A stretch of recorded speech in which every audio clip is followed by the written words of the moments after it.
All right, Steph, thank you so much. Just want to give you an update. Steph did mention there, Caledonia, Lawrence, that area closed here. Here's what we know. Our camera is en route, but police responded to that area around 1 this morning for a man with a knife. Reports that a taser was used on this man, transported to hospital. So they are holding the scene right now. We do not know if the Special Investigations Unit, they at this point are just evaluating. They have not necessarily invoked their mandate to this point, but we will let you know if this does reopen anytime soon. Again, Caledonia shut down both directions, Lawrence to Marcia, and Steph will keep an eye on traffic for you. Another story that we're watching at this hour, one man is dead, 2 other people are still in hospital, and this is after a carbon monoxide leak at a home near the Bridle Path. So emergency crews responded to this home on Suncrest Drive, which is near Lawrence and Leslie, just before 9 last night. 3 people rushed to hospital from that home. A 39-year-old has died, a 69-year-old woman and a 12-year-old remain in hospital but are expected to survive. 2 police officers also taken to hospital as a precaution, but they have since been released. Now, we are standing by live at the scene right now, and investigators are still trying to determine the exact cause.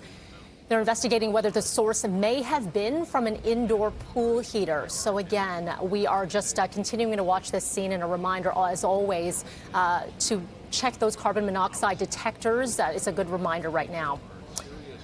All right, let's get you to the latest with COVID-19. Mayors across the GTA in Hamilton once again calling on the provincial and federal governments to take action to implement paid sick days for all workers.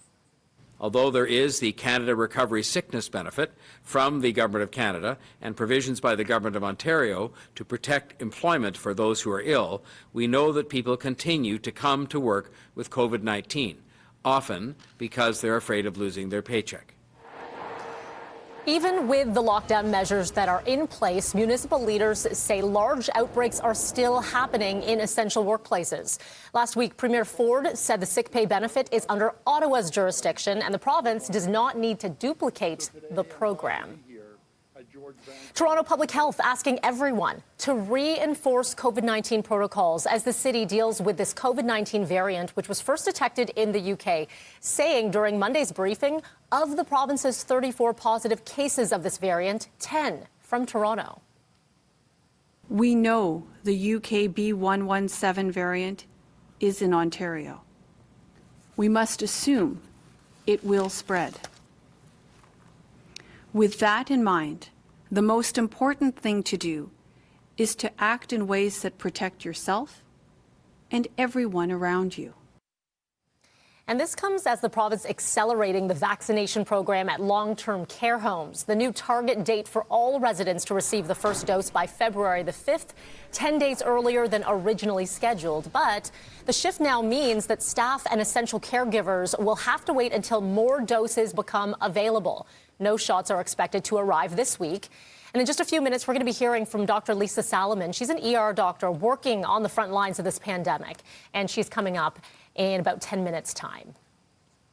Well, Parliament, it has now resumed, and as expected, the first day back, MPs blasting the Liberals over delays in this vaccine rollout. Canada, on average, needs to be administering roughly 2 million doses per week to meet this goal. This week's total is 0.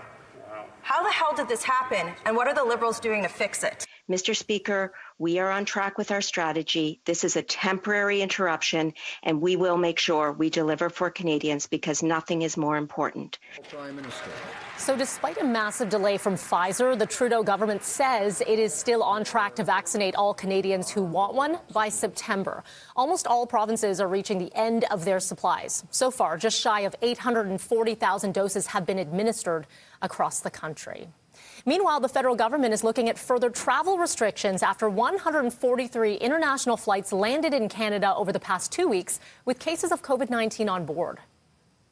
Given the virulence of the virus in the world today, our government absolutely is looking seriously and carefully at measures to further guarantee the toughness of our border measures.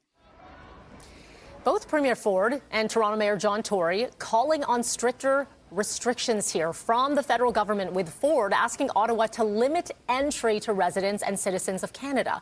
They also want to see increased enforcement of quarantines as well as added testing at airports. We're going to talk more about that coming up in just a bit.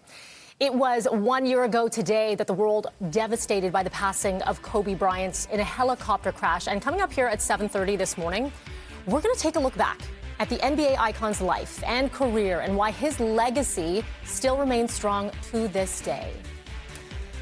And some Canadian pot producers getting federal pandemic money to pay their staff despite rising sales. Why? We'll talk to Mike Epple next.